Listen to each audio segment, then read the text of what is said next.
ఎక్కడికి వెళ్తున్నారు? నా పేరు ఆకాష్. ఈ బర్త్డే పార్టీకి గెస్ట్గా వచ్చాను. ఫ్రెండ్స్ వినండి, ఈ బికారి గారిని చూడండి. సింగానియా సాబ్ బర్త్డేకి గెస్ట్ గా వచ్చాడంట.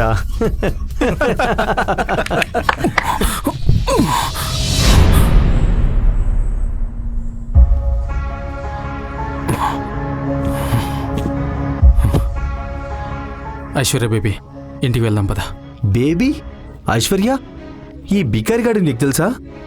నోనో, ఎవరి బికారి నాకు తెలీదు. Who the hell are you? తను చెప్పింది విని ఆకాష్ షాక్ అవుతాడు. ఇది మొదటిసారి కాదు ఐశ్వర్య ఆకాష్ పరువు తీయడం. ఐశ్వర్య, పద ఇంటికి వెళ్దాం. హే బికారి, ఇక్కడి నుంచి వెళ్ళిపో. సెక్యూరిటీ, ఈ చెత్తను బయటపడేయండి. అంతా సెట్ అయింది అనుకునే లోపే బర్త్డే బాయ్ సింగానియా అక్కడికి వస్తాడు. ఆకాష్ వైపు అతని చూపు పడుతుంది. తన పార్టీలో ఆకాష్ ని చూసి షాక్ అవుతాడు. ఆకాష్ సింగ్ రైజదా? సార్, ఈ బర్త్డే పార్టీకి మీరు వచ్చారా? నేను నమ్మలేకపోతున్నాను. మీరు నా పార్టీకి వచ్చినందుకు నా జీవితం ధన్యమైంది. Please please please. ఇదంతా చూస్తున్న ఐశ్వర్య ఇంకా మిగతా వాళ్ళందరికీ చెమటలు పడతాయి. కానీ ఆకాష్ ఏమీ మాట్లాడకుండా నిశ్శబ్దంగా అక్కడి నుండి బయటకు వెళ్తాడు. అతను బయటకు వెళ్లి ఐశ్వర్య కోసం వెయిట్ చేస్తూ ఉంటాడు. పార్టీ అయిపోగానే ఐశ్వర్య ఫుల్గా తాగి తూలుతూ బయటకు వస్తుంది.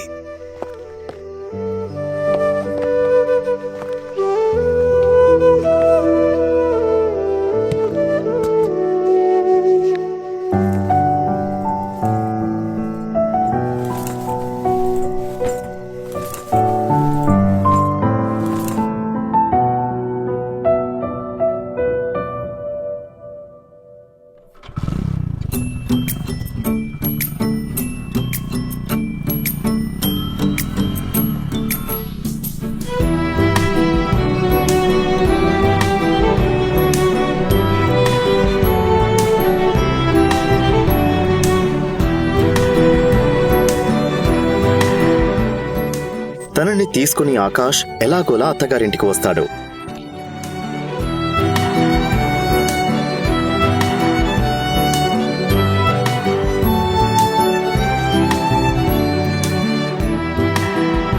ఆకాష్ అత్తగారింట్లో ఇల్లరికపు అల్లుడుగా వచ్చాడు.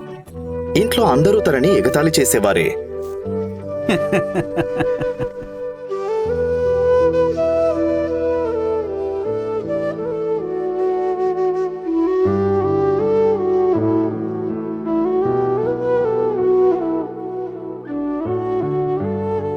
అతను ఇంటికి చేరుకోగానే ఐశ్వర్య యొక్క కజిన్ షౌర్ని డోర్ తీస్తాడు. ఇల్లరికప్పు అల్లుడుగా ఉన్నావు, నువ్వెందుకు సిగ్గుతో చచ్చిపోకూడదు? ఆ మాటలకి ఆకాష్ ఏమీ మాట్లాడడు. ఆకాష్ తన అత్తమామల ఇంట్లో ప్రతిరోజు ఇలాంటి మాటలు వింటూనే ఉంటాడు. అతను అలాంటి మాటలు వినడం అలవాటు చేసుకున్నప్పటికీ ఎవరినీ ఏమీ అనడు. ఎందుకంటే అతను ఐశ్వర్యని మనసారా ప్రేమించాడు కాబట్టి.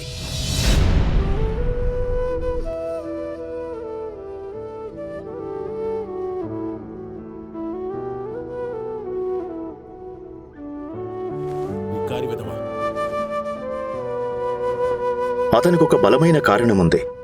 అందుకే అతను ఇంతలా అవమానాలు భరిస్తూ జీవితాన్ని గడపాల్సి వస్తుంది.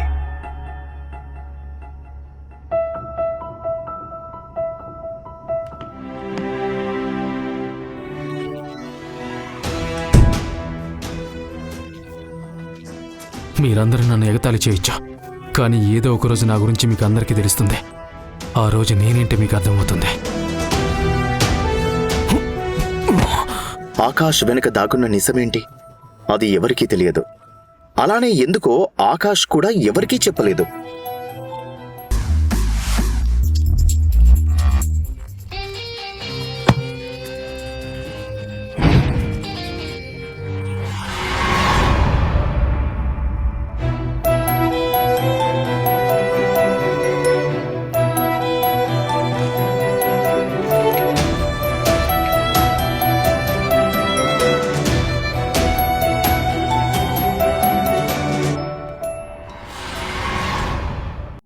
అయితే అతన్ని కుటుంబ సభ్యులే కాకుండా అత్తగారు కూడా అవమానించేది. పొగరుతో తన కూతురికి విడాకులు కూడా ఇప్పించాలనుకుంది.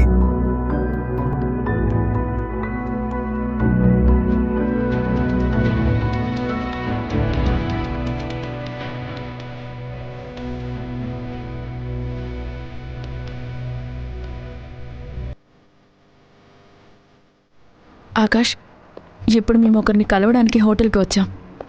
నువ్వు నా భర్తవని ఎవరికీ చెప్పకు. మా ఇంట్లో పనోడివని చెప్పు, సరేనా? ఐశ్వర్య, ఆకాష్, నీకు తెలుసు కదా లోపలున్నవారు ఎంత ధనవంతులో.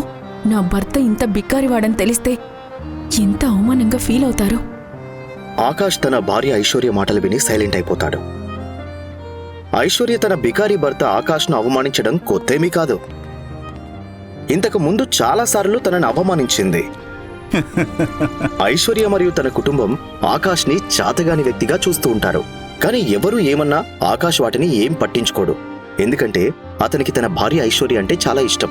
ఇప్పుడు ఐశ్వర్య తన చిన్ననాటి ఫ్రెండ్ రూపల్తో కలిసి కొంతమంది రిచ్ ఫ్రెండ్స్ ని కలవడానికి హోటల్కి వెళ్తుండటంతో ఆమె ఆకాష్కి ఈ జాగ్రత్తలు చెప్తుంది. ఆకాష్, నీకు చివరిసారిగా చెప్తున్నాను, లోపల ఎలాంటి న్యూసెన్స్ క్రియేట్ చేయకు. సరే, నాకు అర్థమైందే. డబ్బుందని మదమెక్కిన ప్రేమ్ మల్హోత్రా, రాజ్ బేడి మరియు పరాస్ అగర్వాల్ లోపల కూర్చున్నారు. అక్కడ కూర్చుంది రూపల్కి ఫ్రెండే అయినా ఐశ్వర్య అందాన్ని చూసి మైమరిచిపోయారు. రూపల్ తనెవరు? ఇంత అందంగా ఉంది. ఇది నా best friend Aishwarya. Akash dress ని చూసిన పరాస్ అతన్ని చూసి ఎగతాళి చేస్తూ, హే, తనతో వచ్చిన ఈ బికారిగాడెవడు? అప్పుడు ఆకాష్ ఇలా అంటాడు. సార్, నా పేరు ఆకాష్. ఓ, గుర్తొచ్చింది, ఐశ్వర్య గిల్. ఇతని పేరు ఆకాష్. ఇతనితో ఐశ్వర్య తండ్రి శేఖర్ గిల్ ఐశ్వర్య పెళ్లి చేశాడు. నేను చెప్పింది కరెక్టే కదా ఐశ్వర్య? అప్పుడు అక్కడున్న వాళ్ళందరికీ తెలుస్తుంది ఈ బికారిగాడు అందమైన ఐశ్వర్యకి మొగుడని. దీంతో ఐశ్వర్యని ఫ్లడ్ చేయాలనే కోరికని పక్కన పెట్టి ఆ ముగ్గురు ఆకాష్ పేదరికాన్ని ఎగతాళి చేయడం స్టార్ట్ చేశారు. చూడు ఆకాష్, నువ్వు బ్యాంకులో పనిచేస్తున్నావు అని విన్నాను. నీ జీతం ఎంత? ఈ ముగ్గురు కలిసి ఆకాష్ని ఆట పట్టిస్తూ అవమానిస్తూ ఉంటారు. 12,000 వస్తుంది. ఎంత? 12,000. అప్పుడప్పుడు బోనస్ వస్తే 15,000 కూడా వస్తాయి. మంచి శాలరీ. ఇది నా జ్యువెలరీ షాప్ అకౌంటెంట్కి ఇచ్చే దానిలో సగం. కానీ ఈ రోజుల్లో ఇది కూడా చాలా ఎక్కువే. పరాస్ బ్రో, నీ స్టోర్లో నీకెవరైనా స్టాఫ్ అవసరమైతే ఆకాష్ ఉన్నాడని మర్చిపోవద్దు బ్రో. అతను బాగా తెలివైన వాడిలో ఉన్నాడు. ఎలాంటి కంప్లైంట్స్కి అవకాశం ఇవ్వడు. ఎందుకు ఇవ్వను ప్రేమ్ బ్రో? నేను తనకి 20,000 to 25,000 ఆఫర్ చేయగలను. ఆకాష్ బ్రో, మీరు అనుకుంటే రేపే జాయిన్ కావచ్చు. ఎవరికి జాబ్ ఆఫర్ చేస్తున్నారు వీళ్ళు? ఆకాష్కి ఎవరు పిలిచి ఉద్యోగం ఇవ్వాల్సిన అవసరం లేదు. ఆ ముగ్గురిని కలిసి కొనగలిగే శక్తి తన దగ్గర ఉంది. ఈ విషయం ఐశ్వర్యకి మరియు ఆమె కుటుంబ సభ్యులకు కూడా తెలియదు. అయినా ఈ బికారి ఆకాష్ వెనుక దాగి ఉన్న అసలు రహస్యం ఏంటి? ఆ రహస్యం ఎవరికి తెలియకూడదు అనుకుంటున్న ఆకాష్ వాళ్ళు అంటున్న మాటలు వింటున్నా ఏమీ పట్టించుకోకుండా పరిస్థితిని అర్థం చేసుకుని ఇలా అంటాడు. Thank you mister Agarwal. Me offer నాకు బాగా నచ్చింది. మీరు నా మీద చూపించిన కన్సర్న్కి నేను మీకు రుణపడి ఉంటాను. నిజం చెప్పాలంటే నాకు జ్యువెలరీ గురించి పెద్దగా తెలీదు. ఇలా మాట్లాడుతున్న ఆకాష్ ఇంకా అక్కడున్న వాళ్ళు మాట్లాడిన పనికిరాని మాటలు విని కోపంతో ఐశ్వర్య అక్కడి నుండి వెళ్ళిపోతుంది.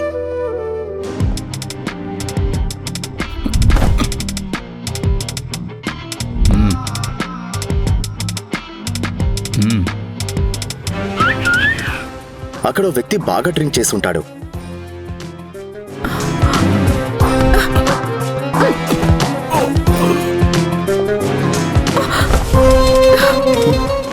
చాలా ఎనర్జెటిక్ గా ఉన్నావు. ఈ ఎనర్జీ అంతా బెడ్ మీద ఇస్తావా? బాస్టర్డ్, నువ్వు నాతో ఇలా బిహేవ్ చేయడానికి నీకు ఎంత ధైర్యం? నా దారికి అడ్డు తప్పుకో. హే, ఆగు! ఏమన్నావు? నేను బాస్టర్డా? ఫస్ట్ నిన్ను నువ్వు చూసుకో. ఎక్కువ నకరాలు చేయకు. 10,000 ఇస్తాను, నాతో వచ్చాయి. నా చెయ్యి వదులు. ఐశ్వర్య కోపంతో ఆ వ్యక్తి చెంప పగలగొడుతుంది.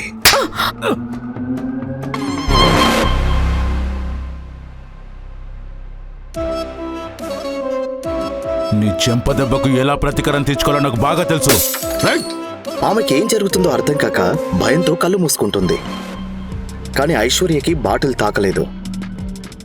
ఇంతలో ఒక చెయ్యి వచ్చి ఆ బాటిలున్న చెయ్యిని పట్టుకుంది.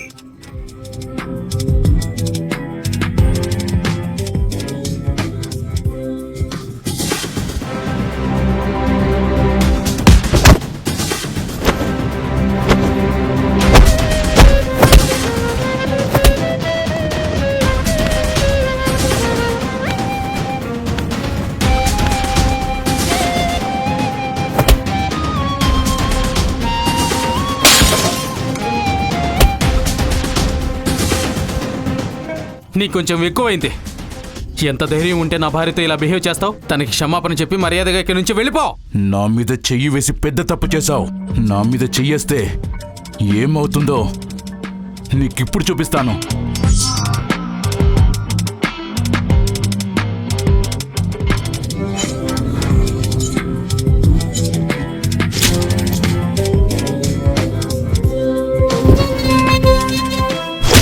ఆకాష్ని అలా చూసి ఐశ్వర్య ఆశ్చర్యపోతుంది. తన కళ్ళను తానే నమ్మలేకపోతుంది.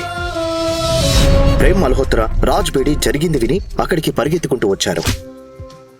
ఈ బండోడు ఫుల్లుగా తాగి నేను ఒంటరిగా ఉన్నానని గమనించి నాతో మిస్బిహేవ్ చేయడానికి ట్రై చేశాడు. ఆ మాటతో ప్రేమ్ మల్హోత్రాకి విపరీతమైన కోపం వచ్చింది. ఈ సాకును అడ్డు పెట్టుకుని ఎలాగైనా ఐశ్వర్యని ఇంప్రెస్ చేసి దగ్గరవ్వాలనుకుంటాడు. ఈ విషయంలో పూర్తిగా క్రెడిట్ తనకే దక్కాలని నిర్ణయించుకున్నాడు. ఇంకో పక్క ఈ ప్రైడ్ హోటల్ వాళ్ళ ఫ్యామిలీదే అవడంతో ఇంకా రెచ్చిపోతాడు. నీకెంత ధైర్యం ఉంటే ఐశ్వర్యతో ఇలా మిస్బిహేవ్ చేస్తావు? చెత్త వెధవా, నీ ప్రాణాలు తీస్తా. నా భార్య దగ్గర ఇంప్రెస్ కొట్టేయడానికి ఇద్దరు కొంచెం ఓవర్గా బిహేవ్ చేస్తూ అతన్ని కొడుతున్నారు. ఎందుకో వీణ్ణి చూస్తే మామూలు తాగుబోతు కాదనిపిస్తుంది. ప్రేమ్ మల్హోత్రా మరియు రాజ్ బేడి వారిని కొట్టడం ఆపకపోవడంతో ఆకాష్ వాళ్ళని ఆపడానికి ట్రై చేస్తాడు. ఆపండి, వాడికి ఆల్రెడీ శిక్ష పడింది. మీరు ఇలానే కొడితే వాడు చచ్చిపోతాడు. అరే ఆకాష్, మీరు ఎందుకు భయపడుతున్నారు? ఈ బండోడి గురించి ఎక్కువగా ఆలోచించి కంగారు పడకండి. ఈ హోటల్ ఓనర్ నేను. దీన్ని ఎలా సాల్వ్ చేయాలో నాకు బాగా తెలుసు. ఈ ఆకాష్ బిగ్గారిగాడే కాదు, నెంబర్ 1 పిరికోడు కూడా. ఐశ్వర్యకి ఆకాష్ పై కోపం వస్తుంది. ఐశ్వర్య ప్రేమ్ మల్హోత్రా మరియు రాజ్ బేడి వైపు చూస్తూ ఇలా అంటుంది. అతన్ని వదిలేయండి, ప్రాణాలు పోయేలా ఉన్నాయి. అరే ఆకాష్ భయ్యా, మీరు చాలానే భయపడుతున్నారు. నువ్వు మాతో ఉండు, నిన్ను ధైర్యవంతుని చేస్తాం. తనని ఇంతలా అవమానిస్తున్నా ఏం పట్టించుకోకుండా సిచ్యువేషన్ ని అర్థం చేసుకుని ఆకాష్ ఏమీ మాట్లాడకుండా ఉండిపోతాడు. కొంతమంది రౌడీలు లోపలికి రావడం గమనిస్తాడు ప్రేమ్ మల్హోత్రా. చూస్తుంటే వీడికి బుద్ధి మోకాల్లో కాదు అరికాల్లో ఉన్నట్టుంది. ఎంత కొట్టినా బుద్ధి రాలేదు. మరేం పర్లేదు, నేను చూసుకుంటాను.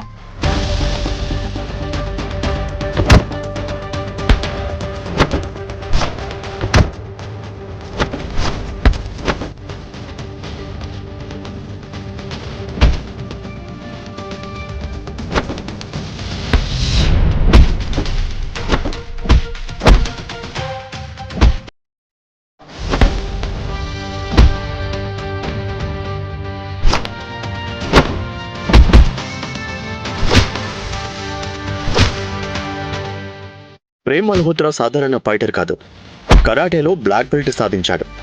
ఒక్కొక్కరిని చితక్ కొడుతూ గజేంద్ర ఫ్రెండ్స్ అందరినీ పడుకోబెట్టాడు.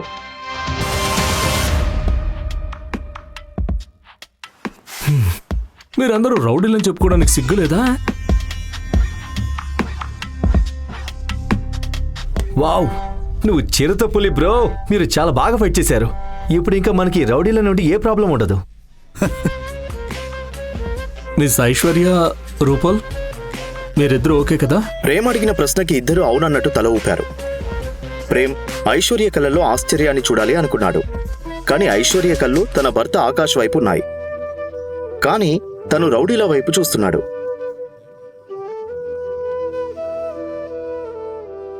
ప్రేమ్ మల్హోత్రాకు మరింత మండిపోయింది. బ్రదర్, ఇప్పుడు ఈ పనికిరాని రౌడీలను ఏం చేద్దాం? వీళ్ళని పోడ్చడానికి ఎవరినైనా పిలుద్దామా? అదేం వద్దు బ్రో, నా స్టాఫ్ చూసుకుంటారా. మీరు రండి. పరాస్ కొంచెం ఓవర్గా మాట్లాడినా అంత చేసేంత దమ్ము ఉన్నవాడేం కాదు.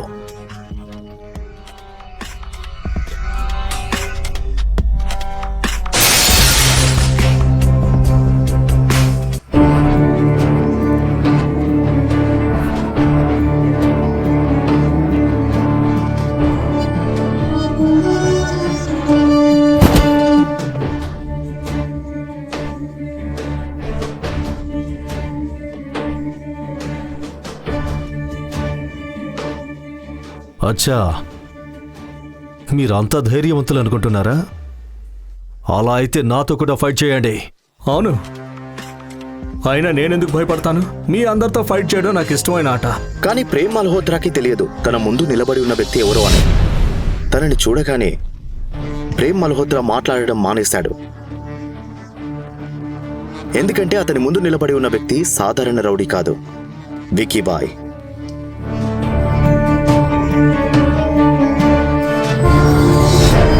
వారందరి కళ్ళల్లో ఒక రకమైన మెరుపు కనిపించింది. విక్కీబాయ్ని చూసి ప్రేమ్తో పాటు అక్కడున్న వాళ్ళందరి కళ్ళల్లో భయం కనిపించింది. వాళ్ళు ముగ్గురు ధనవంతుల ఫ్యామిలీస్ విక్కీబాయ్కి భయపడి నెల నెల మామూలు పంపిస్తారు. ఈ రోజు అదే విక్కీబాయ్తో శత్రుత్వం పెట్టుకున్నారు. ఇప్పుడు నాతో సవాల్ చేసింది ఎవరు?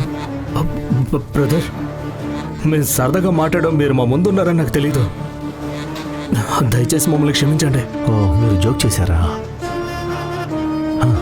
పర్వాలేదు, అలానే జోక్ చేద్దాం. అయితే ఇప్పుడు నేను మీతో జోక్ చేస్తాను. దీని గురించి మనం మాట్లాడుకుని పరిష్కరించుకుందాం బాయ్.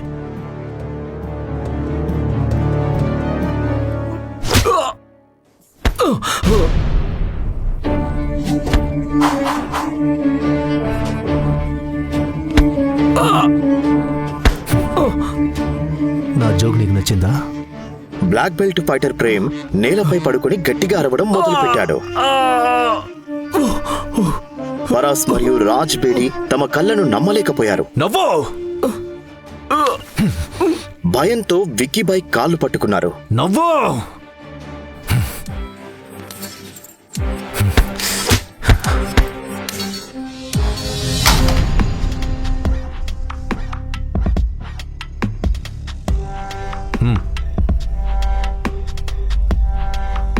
తీసుకో.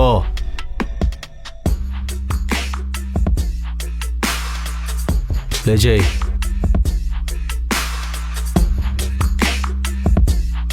కానివ్వండి. ముగ్గురు ఫ్లోర్ పై పడుకుని గట్టిగా అరుస్తున్నారు. అది చూసి అక్కడున్న రూపల్, ఐశ్వర్య భయపడిపోయారు. వాళ్ళ ఇద్దరికి ఏం అర్థం అవ్వట్లేదు. ఈ ముగ్గురి వల్ల పెద్ద సమస్యలో ఇరుక్కున్నా అనుకుంటుంది ఐశ్వర్య. మరోవైపు విక్కీబాయ్ ఈ తమాషా చూసి చాలా ఎంజాయ్ చేస్తున్నాడు. నేను అనుకున్నా ఈ బండోడు మామూలు తాగుబోతు కాదని, కానీ వీడి వెనక విక్కీబాయ్ ఉంటాడని నేను అస్సలు ఊహించలేదు. వాడు ఐశ్వర్యతో మిస్బిహేవ్ చేయకుండా ఉండుంటే నేను అస్సలు జోక్యం చేసుకునేవాడిని కాదు. విక్కీబాయ్ ఈ ముగ్గురిపై దృష్టి పెట్టలేదు. వాళ్ళ ముగ్గురిని వేస్ట్ ఫెలోస్ లా చూస్తూ, ఒక్క నిమిషం వినండి. వీడి చేతులు కాళ్ళు విరిచేయండి. ఇంకా వీడు తన నాలుకను అదుపులో పెట్టుకోకపోతే వీడి మెడ కూడా విరిచేయండి. విరిచేసి నా తరపున వీడి బాబుకి 2 కోట్ల రూపాయలు పంపండి.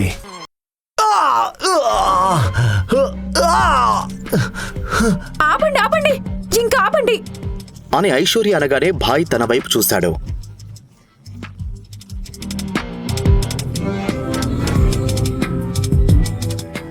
ఆకాష్ రైజాదా? అతని కళ్ళు ఆశ్చర్యంతో నిండిపోయాయి. తన కళ్ళను నమ్మలేకపోయాడు. ఇక్కడి నుంచి వెళ్ళిపోండి. విక్కీబాయ్ అలా అనడం చూసి అందరూ ఆశ్చర్యపోయారు. విక్కీబాయ్కి ఆకాష్ ముందే తెలుసా? నిజంగా ఆకాష్ కోట్లకి అధిపతా?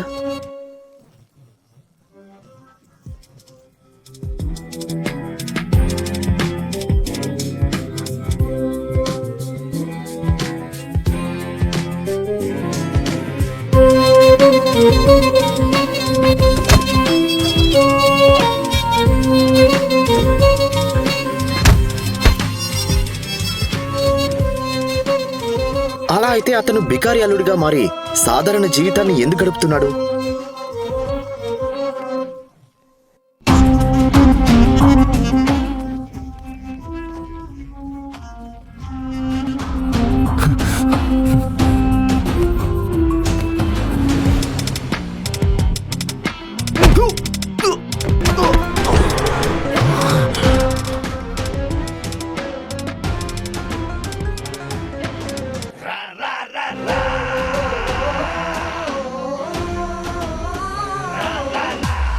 ఈ ప్రశ్నలన్నింటికీ సమాధానం కోసం ఈ క్రింద ఇచ్చిన లింక్ పై క్లిక్ చేసి పాకెట్ ఎఫ్ఎం యాప్ ను ఇన్స్టాల్ చేయండి.